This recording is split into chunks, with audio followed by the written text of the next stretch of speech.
Hello, guys.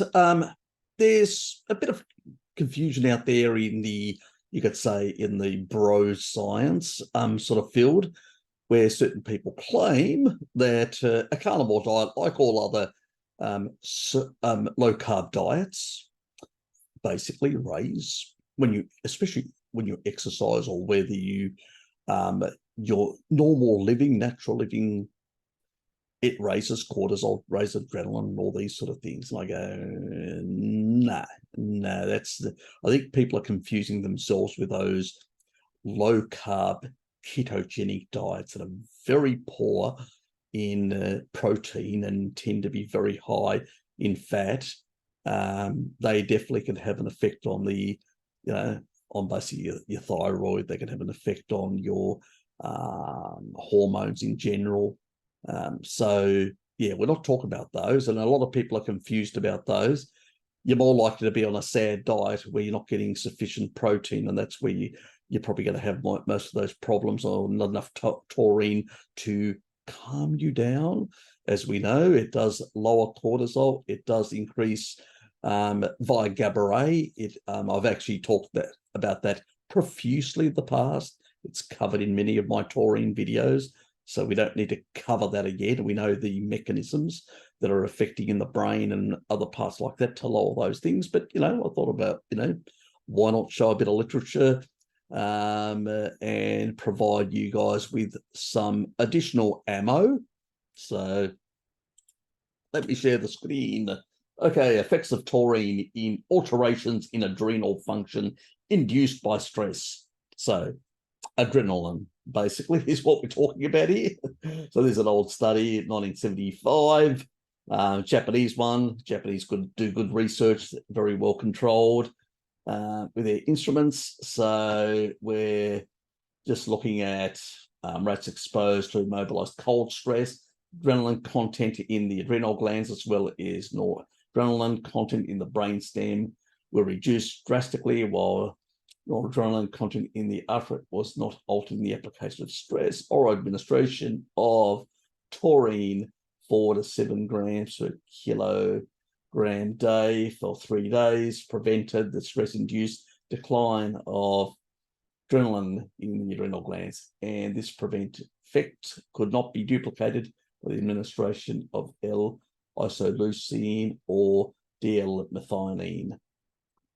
So quite clearly, taurine's having an effect there. And regulatory mechanisms most likely involve the inhibition of adrenaline release from the adrenal medullary granules, possibly by stabilizing the membrane of the granules. That's the thing that they believe is actually the sort of mechanisms behind that. Pretty much they're showing here the levels in the alterations between the control and the taurine group and the non-taurine groups. So they had a control, plus they were looking at a number of other sort of aminos as well to see what is the response in that regard. So I'm not going to go through all this. So people can check it out themselves, can look at the actual non-stressed and stressed control taurine treated. You can see the difference, both in blood sugar. You've got a reduced blood sugar level as well. That's another thing that actually goes up when you get an increase in adrenaline. You do have an increase, and taurine blunts that as well. So just to let people know. And where do we find taurine? Obviously, we find it in the flesh of animals. We do not find it in veggies. We do not find it in rice. You rice-eating bro scientists, or bro bullshit scientists, to be more precise. So you don't find it there.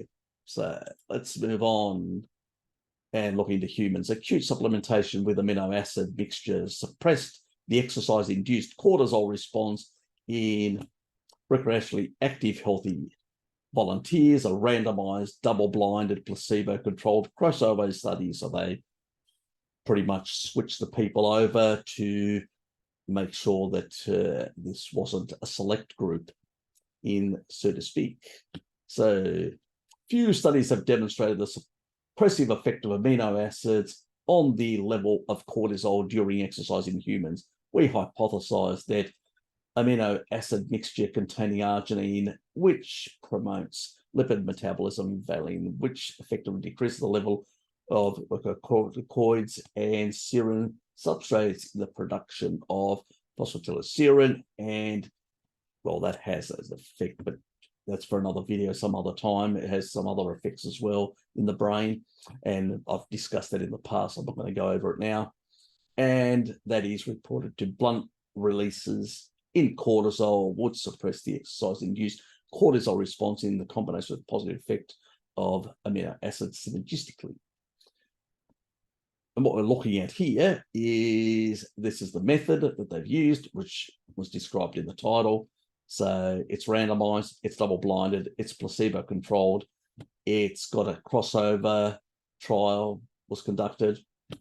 20 healthy, recreationally active males ingested either amino acid mixtures containing 1.8 grams of arginine, 1.1 grams of valine, and 0.1 grams of serine, or a placebo. And obviously, us carnies, we get a hell of a lot more than that, most of us anyway. So 30 minutes after ingestion, subjects performed an exercise trial on a cycle ergometer for 80 minutes at 50% maximum oxygen consumption, VO2. Plasma, cortisol, and other blood parameters immediately before and after the exercise were evaluated. Results: plasma cortisol concentrations after exercise were significantly higher than those before exercise in the placebo group. Okay. P-value of 0.05, not too bad. I would have liked it to be a bit better than that, but yep.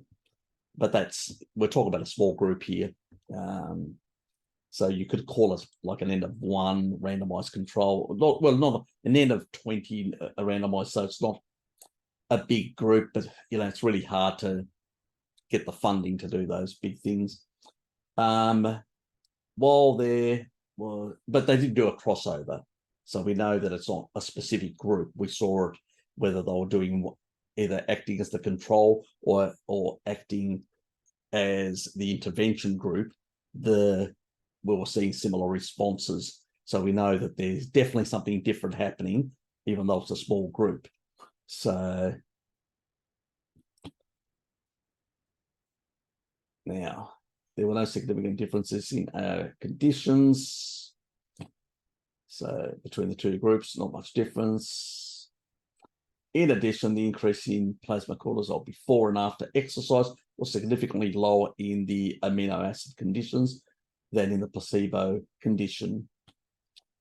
Key, so plasma glucose, plasma lactate, plasma ammonia, serum creatine, phosphoric serum total, ketone bodies, and serum free fatty acids were also significantly changed by the exercise load by both conditions, but not significant differences were observed between the two conditions. So we didn't see some massive differences in these sort of other areas.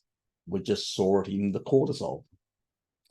So, which means that their diets were very similar, more or less identical. They just had more aminos compared to the other group. So they could actually, so they were only looking at aminos.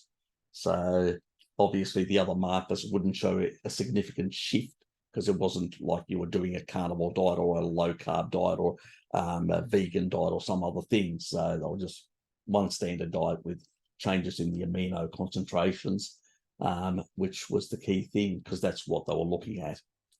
The present study demonstrated that amino acid mixture suppresses the cortisol response during exercise without affecting exercise-related biological parameters such as glucose and lipid metabolism. And that's really important. So the actual, the general energetics within the muscles, the general sort of, utilization of energy, the functioning of those muscles and all that didn't really affect. What we actually had is a reduction in cortisol.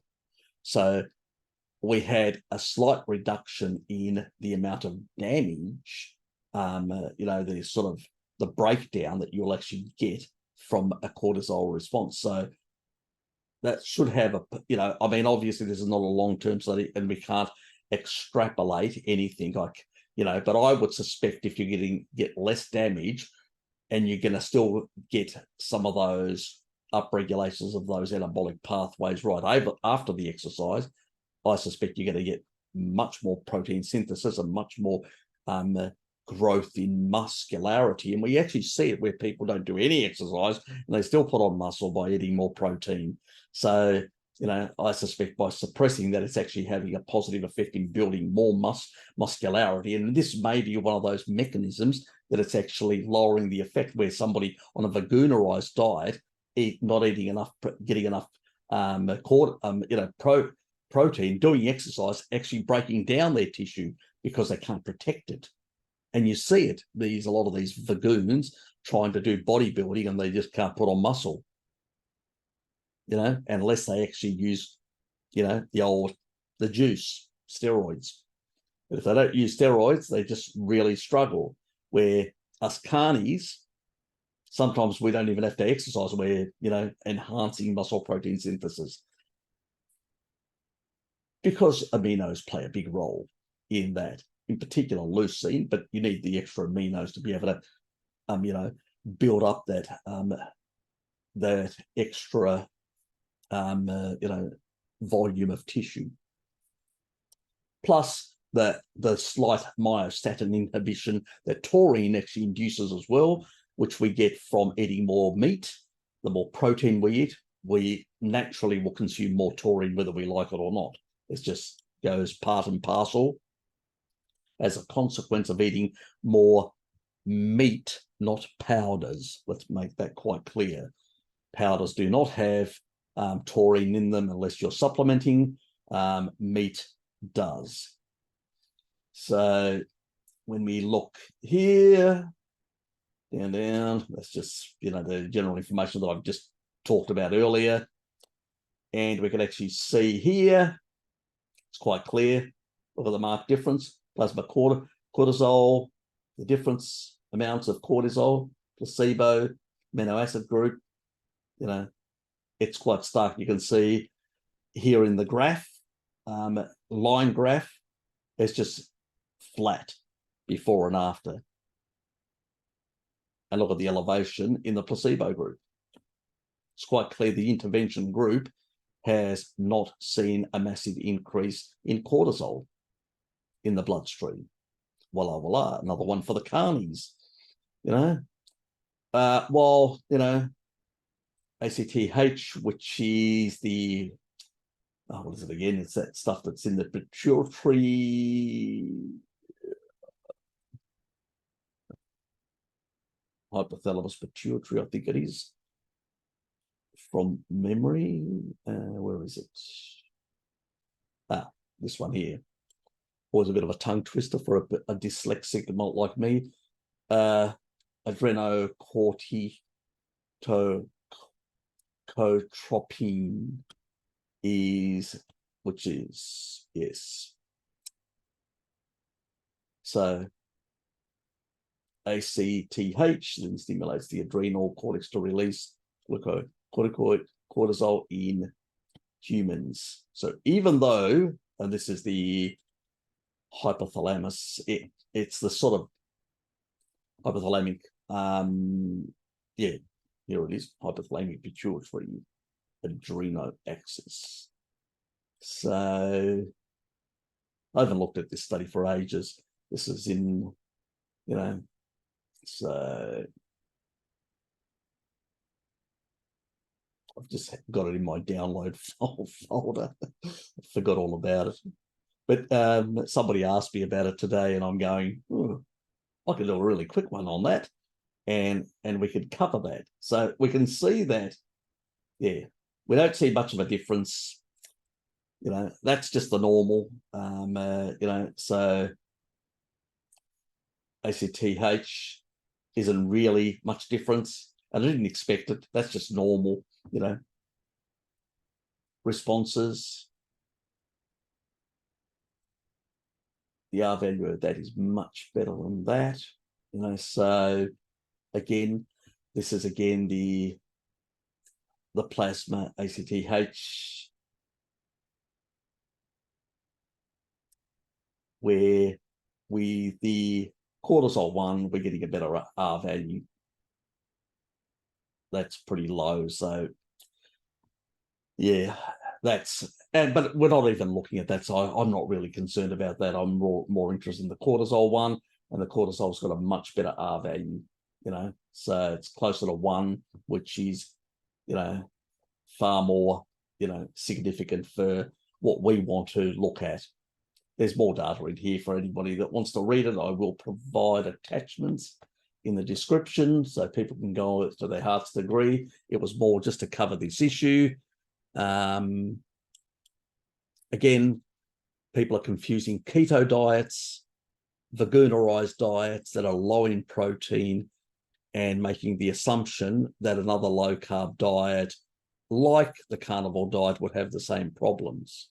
No, what you find is in high carbohydrate diets, any diet that's low in protein, whether it's a high carbohydrate diet, whether it's a keto low protein diet, whether it's a veganerized low protein diet. Well, all veganerized diets are pretty low in protein. It just comes with its nature, it's just low protein. You can't escape that unless you're supplementing or juicing, as I said earlier, like Hench, Stenchy. So Paul from Norwich, he loves poking himself because that's the only way you can actually build muscle on a veganerized diet. He's admitted it himself, so I'm not saying anything that isn't true. So he's admitted it himself a long time ago. Anyway, so that's pretty much it, just to really cover this point really quickly. A carnivore diet is the most protective to your muscles, and is also the one that will enhance protein synthesis in general throughout your body, bones, and the muscle skeletal.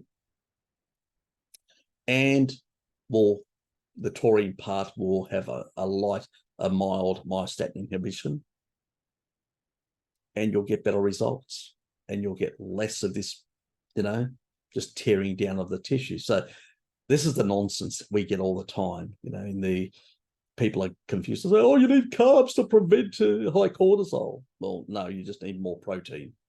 I've just shown you. You do not need carbs. This is the same argument the Ray Peats say. Oh, you need carbs to bring down cortisol. Really? Really? No. You just need amino acids. You need taurine. I've talked about taurine before. Via GABA ray, it lowers anxiety. It lowers cortisol. I've covered that in other videos. I'm not going to cover it here. But this is sort of to give a more broader sort of, to cover the amino acid side as well. That plays a role. It's not only taurine, it also is the amino acid side that plays a role there, and that's really important. And this also is looking at actual humans, which is really important, where most of the other studies are animal-based studies, still mammals, but, people may argue. Here, they can't argue. This is quite clear. You can see flat line.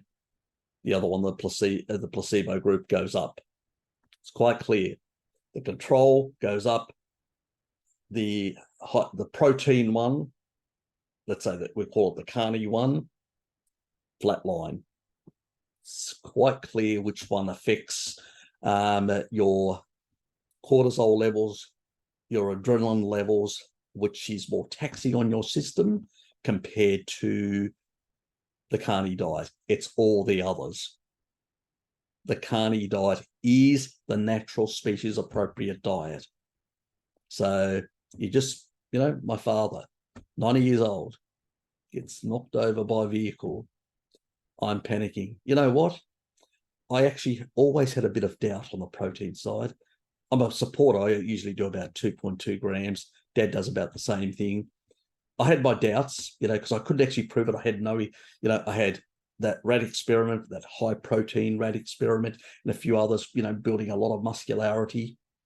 And so I never bought into the other arguments about protein, but I'd never had long-term animal experiments or human experiments, to say the thing. So, but Dad has proven me wrong. At his age, at 88 and a half years old, being as a pedestrian by four-wheel drive, that gives me hope that I think I'm doing the right thing being above 2 grams.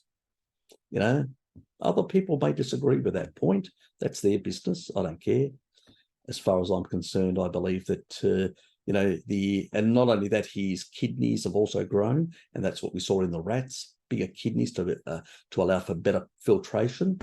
So, and organs in general will grow and be healthier on higher protein. That's been shown in research. It's on animal experiments. I know they are mammals, but when Dad's been doing now for a number of years, and since his previous scan and his latest scan, we've seen a difference in the volume, not atrophy of his kidneys, but growth of his kidneys, and a reduction in his cancer as well. That's the taurine and other things, and lowering the sugar intake that he was doing before. So, yeah, so that's the lower deuterium. So there again, we see an improvement, and there's a person that's on, well, that's not on he's on a semi-mixed diet. He's sort of more low carbish. So he's reduced a lot of his sugar intake in that regard, but he's not completely eliminated it, to be honest about that. So he's doing a sort of a low carbish. He's, consuming much less sugar than what he was, especially the recent 3 weeks that I've been caring for him. So he's been pretty much eating a lot of animal foods, excessively amounts. And he's seen much, really rapid recovery, and he's way better. So, and even he actually recognized, he goes, he said, my knee's a bit, but that was before the accident. It's just, so that hasn't really dramatically changed. And I said, well, yeah, let's be reasonable, Dad. That's quite arthritic and quite damaged from years and years ago, and probably from the high oxalate foods that you were consuming, the spinach and the almonds and stuff like that you were doing in the past. So now you've taken those things out of your diet. So obviously it's going to take some time. So you have to be reasonable about it and a bit careful on all that. And I had him on, he uses lemon juice every morning in warm water. So that's a bit of a thing that he's been doing for some time. That was my concern about oxalates with him. So he still continues doing that. It's an easier thing because I know at his age, if I was to give him citric acid and say, drink this, he'd go, get out of here. So I had to use something that basically he would consume on a daily basis, just warm lemon juice and stuff like that. So at least he's getting some in there to help him on that front. But the dramatic change that he's, especially the last 5 years, he's sort of upped his protein quite a bit, and that even at 88 and a half, there is hope. That's what it tells me. It just tells me, Harry, there's hope for all of us. That, you can actually build stronger muscles and stronger bones. And Dad's only doing little weights like 1.5 kilos, dumbbells, twice a day, 15 minutes in the morning, 15 minutes in the evening, every day nearly. So he doesn't even take a break. But he's not like doing excessive exercise like a bodybuilder. So probably doesn't need the same level of, but just consistently doing that sort of volume seems to be really helping him. It's not making him, a sports champion, but what it is, it's maintaining his musculoskeletal structure.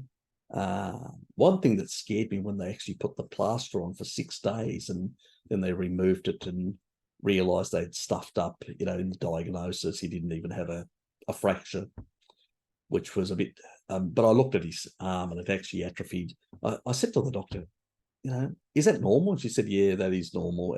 At his age, it atrophies quite fast, but even in younger people, it can do that. And I go, oh, shit. So that was a bit of a concern. But now he's slowly been eating all that meat for the last quite a bit of except I've been feeding him quite a lot to my levels of consuming on a daily base, which is quite interesting. So it's getting good levels of, because he's got the same genetics as me, so it's getting good levels of dairy based calcium plus the protein levels. So no, he's bounced back pretty good. And that's the most important thing for me. But that was just a bit of a rundown for you guys to be able to say, well, really? Well, I'm on a carny diet, and look what happens when you have a lot of aminos. It's a flat line. There's not much cortisol there.